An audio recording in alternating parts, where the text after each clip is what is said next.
Hello, my name is Nathaniel Collins, and I'm excited today to bring to you my presentation on the G1000 made by GARMIN. The question of this research is, do advanced navigation systems create safer travel for general aviation?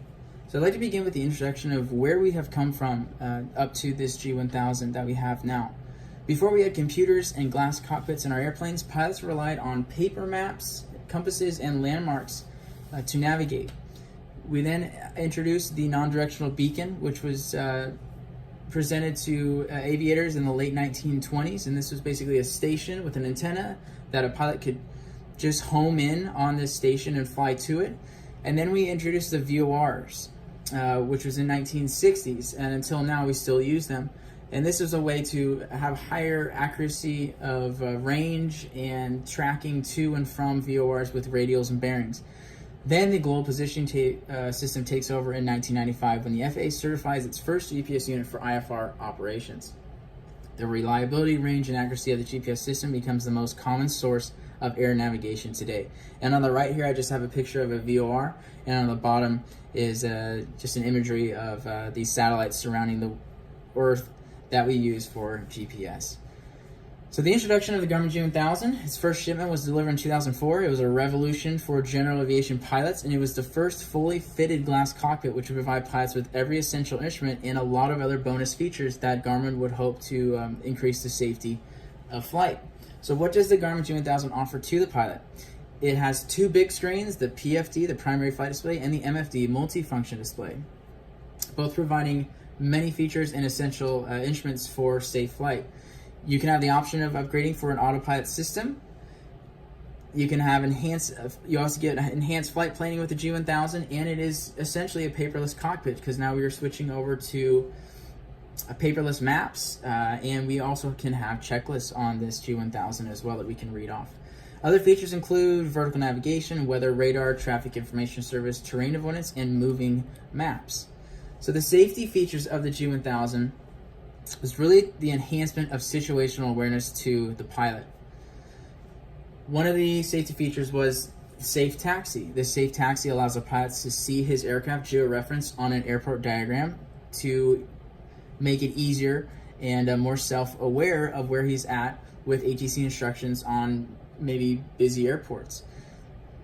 Then you have moving maps. So the aircraft is not only on the airport diagram, but you can also see it on your map page, which will give you the ability to maybe maneuver around airspaces and just allow you to see where you are and situationally aware of where you're going. The last thing is condensed instruments. So we have now just one screen with what's called the AHARS, which is the Attitude Heading Reference System, and this provides a pilot with every essential instrument that he needs to fly the aircraft. The G1000 is also redundant and intuitive. The systems, there are no mechanical parts. You have line replacement units, which are the computer systems that you can plug in and take out depending on if you need it to be changed for upgrading or if there's a fault. And then there's the air data computers as well that give you your information for your airspeed, vertical speed, and other essential equipment for the air data sensors. Do you have redundancies? You have two batteries, the main battery and the standby, and you have a reversionary mode for an electrical failure. The GARMIN 1000, while turning off the avionics 1 and 2 switch, sheds the load and reduces you to just the essential bus bar to maintain safe flight in the event of an electrical failure. You have standby instruments, which also are located at the bottom of the two screens, and these are the round traditional dials that we know. We have an attitude, an airspeed, and an altitude indicator. So even if you lose everything on the G1000, it's still able to back you up. Really importantly, you get X's. So instead of just having a gyro start drifting off or your heading indicator is moving because of precession, it tells you what's wrong. So the red X actually appears over what instrument has failed. It's also efficient. You have soft keys at the bottom of each screen that allow you to do a quick change of your transponder, gets you to the nearest airport, and be able to change between green needle and magenta line with the CDI or the course deflection indicator. Like I said earlier, it's a paperless cockpit. The G1000 offers checklists are electronically displayed now, so you can have your instruments on one page and your checklist on the other page. Instead of fumbling around with the paper, you have it now illuminated on the multifunction display. And then also with nighttime, increased safety, which having two large screens, instead of having round gauge dials that might be dimmed or bulbs are out, you have an auto dimmer that the G1000 offers pilots for safety of being able to see the flight instruments better. So the main question is, how does the Garmin G1000 make aviation travel safer, and does it? Some of the ways that it can are flight planning. You have the capability of loading flight plans that will display on your maps, and you can create user waypoints to avoid TFRs or airspaces that you don't want to fly into, and you are able to see yourself because you have the moving map with your aircraft reference in the middle. You also have the Direct To feature, so instead of dialing in the frequency of a VOR and twisting your CDI and getting the course dialed in, you can just simply press Direct To whatever fix or VOR you want to go to, and it'll take you there. You just follow the magenta line. You also have vertical navigation, which gives you accurate calculations for descent planning, which is beneficial for VFR and IMC. If you're getting an ATC clearance, you're able to, it deals with less calculations in the cockpit, so you're not as busy. The aircraft does it for you. You can also have weather radar if you subscribe to Garmin with the weather data link. The Garmin 1000 will show weather information such as precipitation of echo returns on the radar, lightning strikes, METARs, which is essential if you're flying to an airport and you want to know what the weather is like, what approach to shoot, ILS or on RNAV, or even if you need to divert your alternate. Gives you winds aloft, freezing levels, etc. The terrain avoidance warning system provides a visual map of different colors indicating height of terrain that's surrounding the pilot, which is very critical, and obviously can reduce the accident of a CFIT circumstance.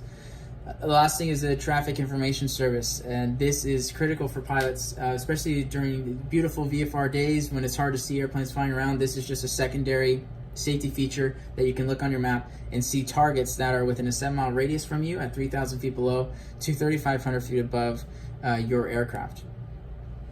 Now, we have talked about the safety features of the Garmin, but we're leading into the distractions that this system, wonderful system, can create in the cockpit. One of them is fixation and tunnel vision. There's so many features in this system that the pilot needs to manage assignment and delegation of tasks in order to be safe.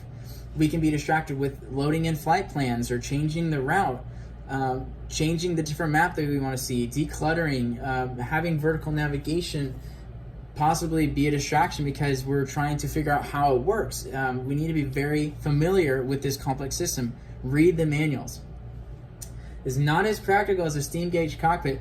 Granted, there are a lot of features and a lot of safety features in this system. However, if we're not aware and not familiar, it's going to actually hinder the safety. So it is distracting. It causes a head down tendency with the overwhelming features. So instead of looking outside, flying the airplane, we're actually looking inside and trying to figure out, what needs to be done next and how to do what we need it to do.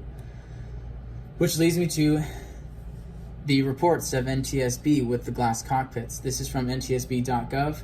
I provided in my sources at the end of this, and I quote the study, which looked at the accident rates of over 8,000 small piston powered airplanes manufactured between 2002 and 2006, found that those equipped with glass cockpits had a higher fatal accident rate than similar aircraft with conventional instruments. The NTSB saw no better overall safety record with single engine airplanes with glass cockpits than with traditional steam gauges, which I was a little bit surprised by after researching this. So one leads to the next. How do we improve these records? Well, one of them is by enhancing pilot knowledge and training requirements in flight schools. Require manufacturers to provide pilots with information to better manage system failures. And I'm not saying that flight schools are already doing this, but we need to implement it more to get these safety records higher. Next, we need to incorporate training elements regarding electronic flight displays into training materials and aeronautical knowledge requirements. So it's just really emphasizing that we need to familiarize student pilots with the operation and how to function and do with this G1000 what we need it to do to fly safely. Safety derives from knowledge. So there are so many resources to help a pilot become familiar with the operation of the G1000. King School, Sporty Pilots, G1000 courses, AOPA, even YouTube, and of course the Garmin G1000 manual can all help a pilot to become more familiar with the system. So the question can go one way or the other. Is the G1000 safe? Yes, in ways it can be safe. It provides you with a lot of features and it provides you with information. However, if we do not know how to operate those features and if we don't know how to derive that information from the G1000, it can create a safety hazard. So thanks for listening and viewing. I hope you learned some things like I did in this research. Safe travels. These are my sources that I used for this presentation. And I hope that you have a wonderful rest of your day. And I hope I enjoyed this class very much. And I look forward to seeing